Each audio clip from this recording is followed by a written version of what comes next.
Земјоделците сакаат поголеми парцели, но се скептици дека она што убаво звучи на хартија, реално ќе може да се спроведе на терен. Покрај мене имат 10 души по половин декар, по декар.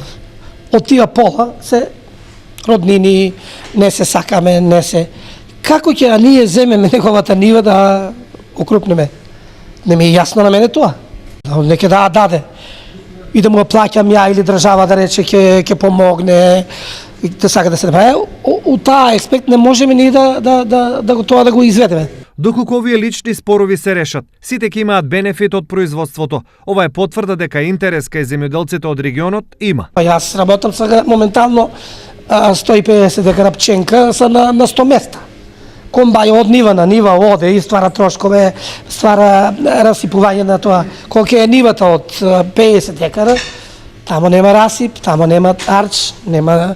Ќе биде цената на жетвата, сега ми зима 1000 динара, ќе ми зима 500. Меса имам 11 декара се на место, а има некакви запци, дошли сте некои побулни декари умуите.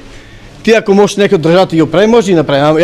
Јас се може да направи, ако сакат, пример може да се направи. Крупнување на нивите. Консолидацијата на земјоделското земјиште е долг и макотрапен процес, но за него не треба некои посебни услови. Постојат некои општи услови во смисла да селата, односно подрачјата кои ќе пројават интерес да навистина имаат активно земјоделско производство и она што е најважно да собствениците на земјишта се свесни и заинтересирани да влезат во оваа постапка. Оваа постапка е долга, трае неколку години и бара многу големо инволвирање на собствениците на земјишта и на селото, односно на локалните заедници.